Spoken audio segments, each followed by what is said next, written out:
I said another one is he's called The Deliverer, whose lives a life after life,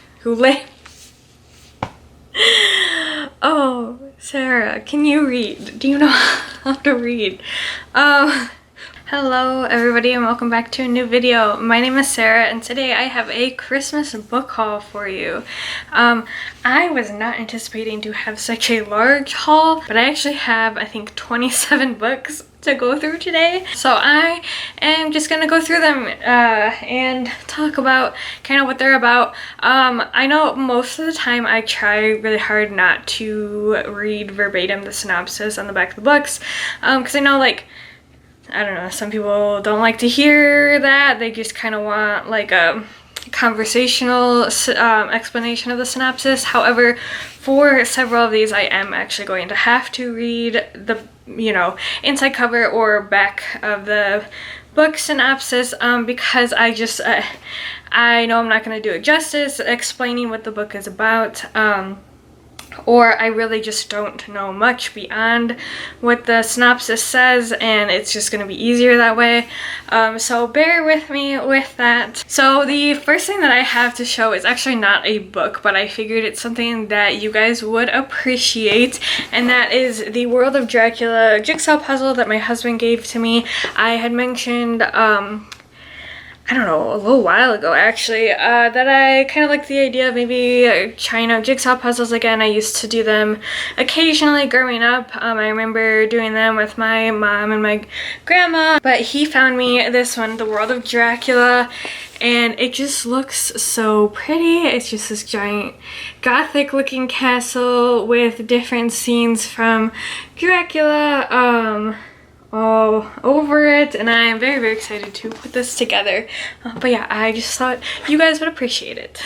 My husband also got me 6 different anthologies of like short stories and folklore. I had talked about how, I really like when books are like based off of or inspired by folklore from different regions of the world, but that I would like to, get a better understanding of like the actual original stories. So he had picked up 6 different anthology collections. They're all kind of like in a series, except for one of them. One of them's kind of a separate thing.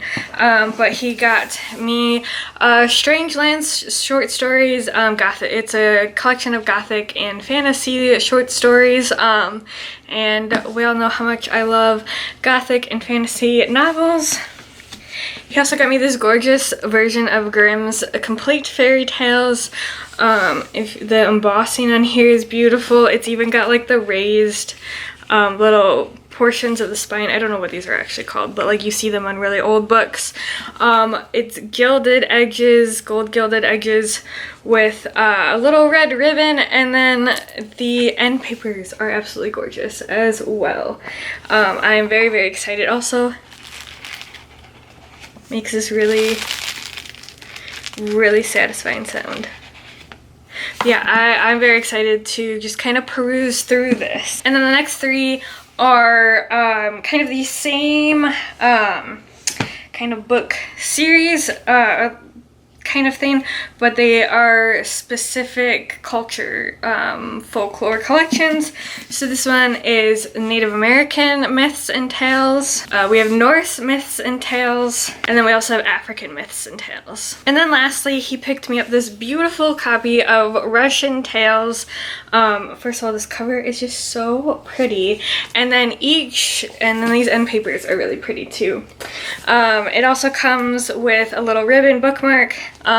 And each story has a traditional folklore illustration that goes along with it right before the story. So yeah, I have read the first one in here.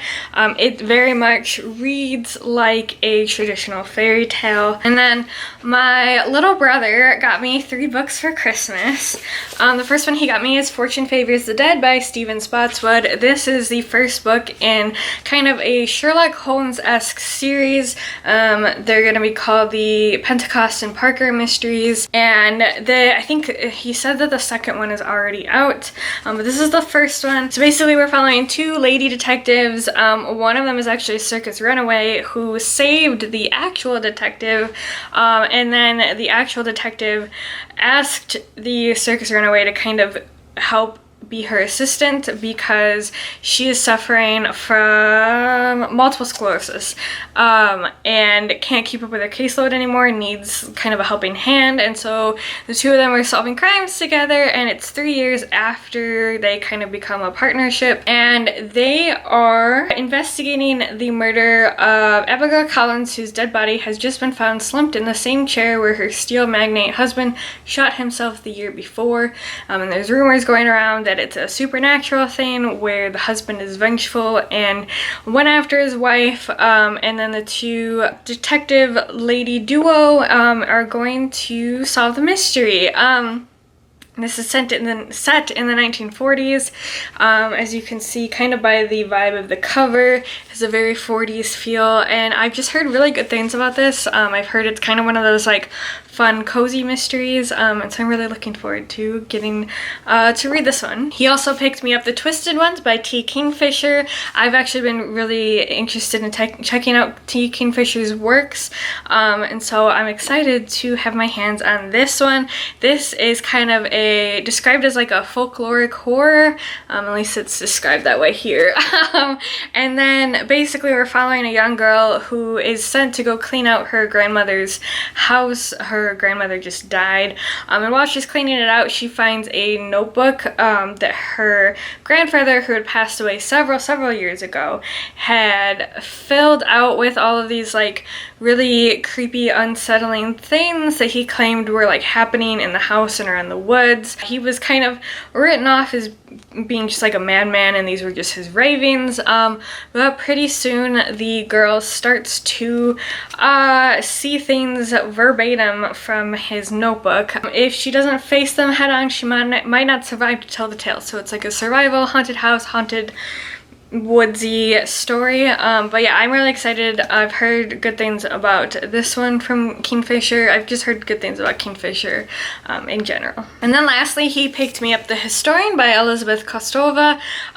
This I have vaguely heard about, but he was excited to pick it up for me because he thought it was right up my alley, and after reading the synopsis, I 100% agree, and I'm very excited to read it. This is kind of supposed to be, it says like a vampire myth tale, but I am going to read the back of this one. It says, breathtakingly suspenseful and beautifully written, The Historian is a story of a young woman plunged into a labyrinth where the secrets of her family's past connect to an inconceivable evil. The dark 15th century reign of Vlad the Impaler and a time-defying pact that may have kept his awful work alive through the ages. The search for the truth becomes an adventure of monumental proportions, taking us from monasteries to dusty libraries to the capitals of Eastern Europe, in a feat of storytelling so rich, so hypnotic, so exciting that it has enthralled readers around the world. Like I said, I vaguely heard random things about this, but never like any specifics or any like in-depth discussion of it, but I'm really excited about it. And then my parents also got me 3 books. They got me Little Fires Everywhere by Celeste Ng. Again, I'm going to read the back of this one. In Shaker Heights, a placid, progressive suburb of Cleveland, everything is planned, from the layout of the winding roads to the colors of the houses to the successful lives its residents will go on to lead.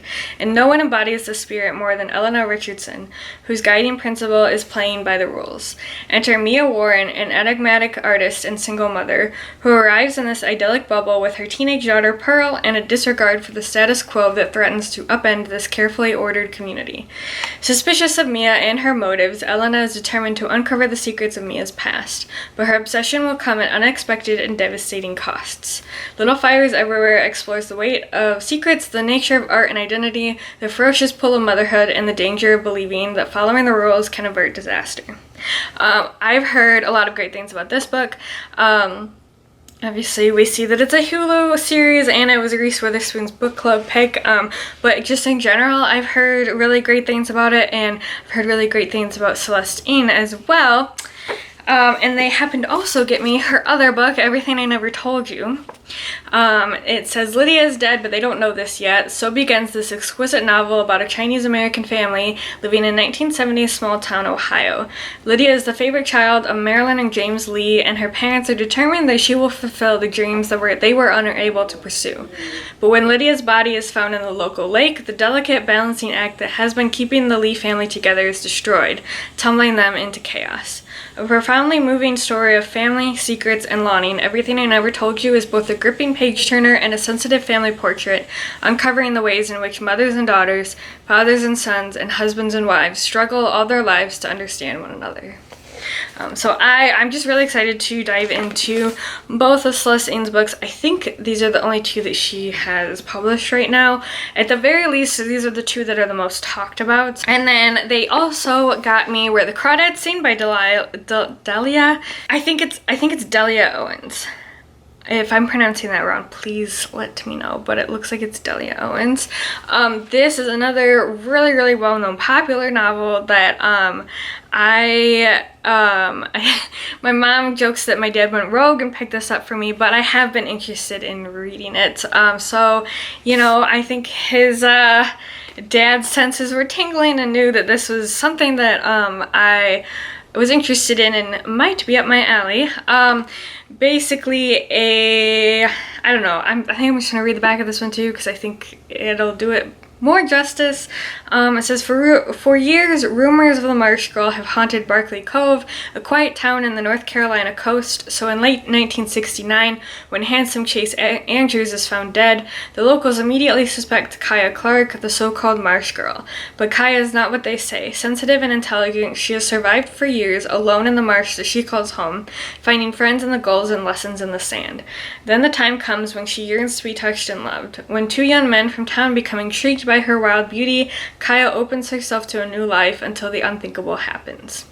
So I have a feeling that this is going to make me cry and be sad, but it's also just going to be one of those like very thoughtful, overall hopeful, empowering novels. At least I hope so. And then my in-laws went a bit crazy and bought me 15 books. They cleaned out my Amazon wish list, which I was not expecting, but I'm just gonna go through these guys and show you what they picked out. So first I got Brandon Sanderson's Warbreaker. This is in the Cosmere, so based off of kind of the video that I watched to explain the recommended order to read the Sanderson's Cosmere books. This is the next one after the Mistborn trilogy, which Mistborn trilogy, I've read the first two. I have Hero of Ages left still, but then this one would kind of be suggested to be read next. It's not related to the Mistborn trilogy. It kind of deals with a different group of characters, different story completely. So we're following two sisters that are princesses, and one of them is set to marry the God King. And then there's also an immortal in this book who is trying to undo their mistakes from like hundreds of years ago. And then there's kind of this really interesting magic system that's very different sounding from the magic system in Mistborn. It deals with, it's called biochromatic magic. It's based on an essence known as breath, and basically it draws upon the colors in the world and pulls its like energy and magic from there, which sounds very fascinating, and I have very high hopes for how kind of the mechanics behind the magic is going to be explained and work, because I really enjoyed how detailed Brandon Sanderson has been with that in the Mistborn trilogy. I also got Assassin's Apprentice by Robin Hobb. This is the book one in the Farseer trilogy, and it's also the first book in the first trilogy of Robin Hobb's Realm of the Elderlings. So in this one we follow Fitz, and he is the bastard son of the crown prince, and in order to kind of make him useful, because he can't really do anything politically, they train him to be an assassin, but his trainer is allied with like the political enemies of the Crown Prince's family. But I'm very, very excited for this. I've heard phenomenal things about the realm of the Elderlanes, and I've heard lots of people really, really love Fitz and his story. Next, I got the Hanjing Murders. This is actually a story from Japan. It's a very, very famous detective story, kind of similar like the Sherlock Holmes series type of thing. This is similar, where it's the first book in a series that follows the same detective. They've been slowly being translated into English, and so I think the first two have been translated so far. They may have gotten to the third one. There's a young couple in this village that are getting ready to get married. So on the night of their wedding, they end up getting murdered in their homes, and what's really weird is that there is a bloody sword plunged into the snow in front of their house, and all of the doors and windows of their house are locked from the inside. I've heard a few people on BookTube talk about this and how that they really enjoyed it, so I have very high hopes for it. Next, I got a horror novel, which is Your House is on Fire, Your Children Are All Gone. Oh god, okay, so I didn't notice this until just now because like the light hit this at a certain reflection, but up here over the girl, I don't know if you can see, there's words that are like reflective or whatever, and it says, "If you tell on me, you're dead," which I didn't notice before. I mean, that just makes this girl 10 times creepier on the cover. This is one that I am going to read the back of. So it says, "A village on the Devil's Moor, a place untouched by time and shrouded in superstition. There's the grand manor house whose occupants despise the villagers, the small pub whose regulars talk of revenants, the old mill no one dares to mention. This is where 4 young friends come of age, in an atmosphere thick with fear and suspicion. Their innocent games soon bring them face to face with the village's darkest secrets in this eerily dispassionate, astonishingly assured novel, evocative of Stephen King's classic short story, Children of the Corn, and infused with the spirit of the Brothers Grimm." I have heard Kat over at Paperback Dreams talk about this one. She's a huge horror reader, and she liked it, and so I'm just really interested in it. I love like creepy children in horror. I just think that they're a great addition to make things super spooky. Yeah, I'm excited about it. I need to stop saying that because I'm excited about all of these. I also got the Roanoke Girls by Amy Engel. So basically we're following a young girl, and all of the girls in her family, her last name being Roanoke, either end up dead or they run away by like a certain age, and so when she reaches that age, she decides to run away from the town, but then later, I think her cousin or her niece, her cousin ends up going missing, and so she decides to come back to the town and kind of find out once and for all what is going on with all of these girls from her family. And so it's supposed to be kind of this mystery thriller. It says it has modern gothic undertones and delves into the worst secrets that families keep. But yeah, I haven't heard a lot about this, but I think I remember hearing like one person talk about it and how they really enjoyed it, so I'm hoping that I enjoy it as well. Next, I got The Ghost Bride by Yang Shi-Chu. I did not know it was a Netflix original series, but now I know. This one just sounds so good, like not like a horror story, but like a ghost story. I don't know if like that distinction makes sense, but basically this young woman is asked to be the ghost bride of this like the son of this very rich family, and the son had died several years ago, but he's a very restless spirit, and so they're hoping giving him a ghost bride will calm his spirit, and so she agrees, and so she's sent into like a shadowy parallel world of the Chinese afterlife with its ghost cities and vengeful spirits. And so she while she's there, she starts to uncover secrets about both her family and the family that she's just married into. Another book that I got was Daughter of Smoke and Bound by Laini Taylor. I really loved Laini Taylor's Strange the Dreamer duology. I know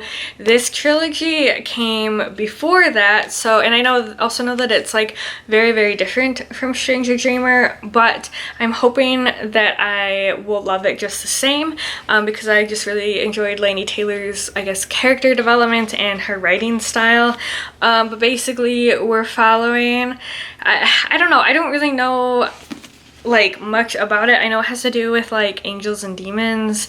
It says, once upon a time an angel and a devil fell in love. It did not end well. Around the world, black handprints are appearing on doorways, scorched there by winged strangers who have crept through a slit in the sky.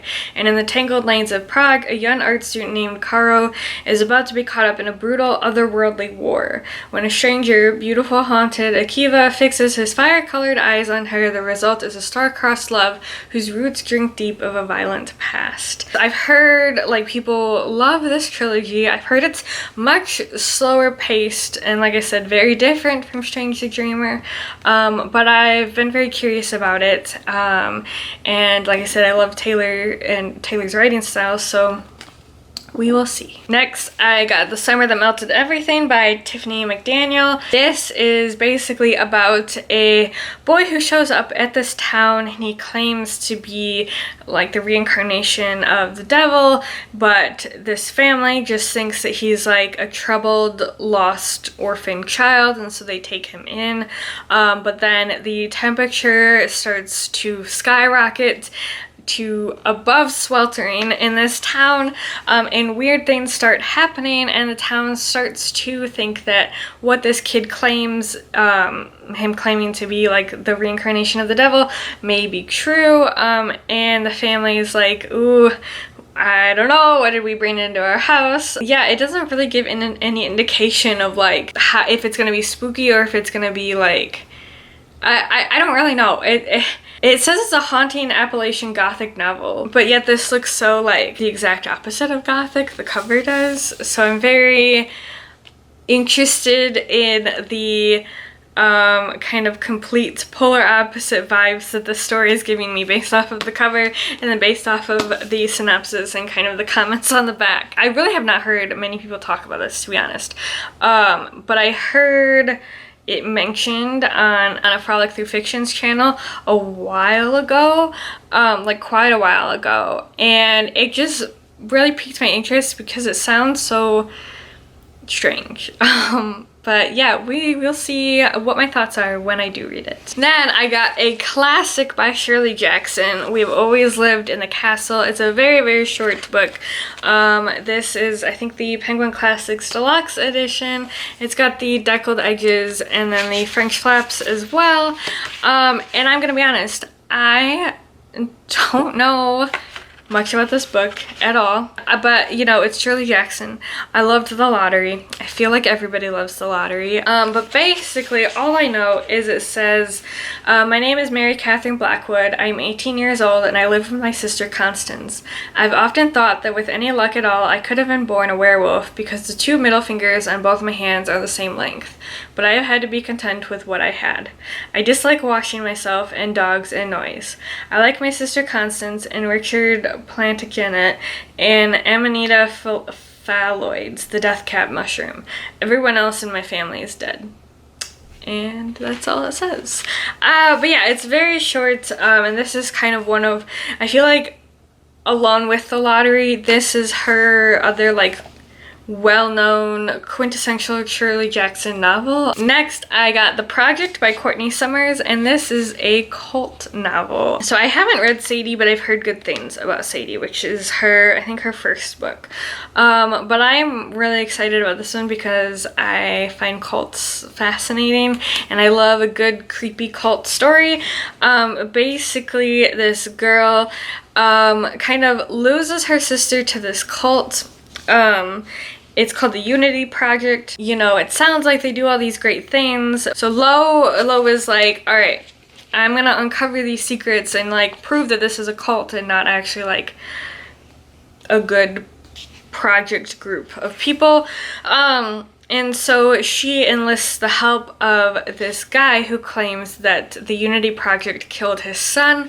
So the two of them start kind of investigating, and she has to kind of figure out what's going on without getting really pulled into it herself. I also got The Electric Kingdom by David Arnold.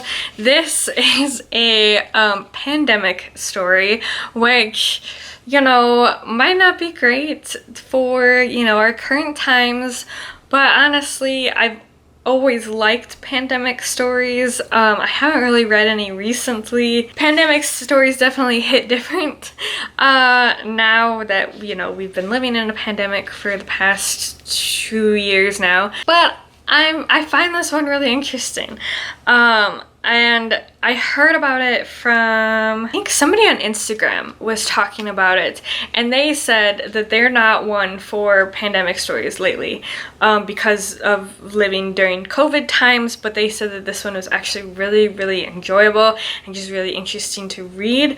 So there's that. The synopsis reminded me a lot of like the general idea of The Stand, where like 90 whatever percent of the population died, and then all of these people from like various parts of the country are all traveling to this one like location, and so we are following like multiple perspectives of people all headed towards this one direction. But then like some of the characters sound really interesting. Like one of them is looking for like some sort of portal, which kind of like, you know, looks like what's on this cover. It said another one is he's called the Deliverer, who lives life after life in an attempt to put the world back together. Like on the first page, it says, we've been here before, and it's just really pretty.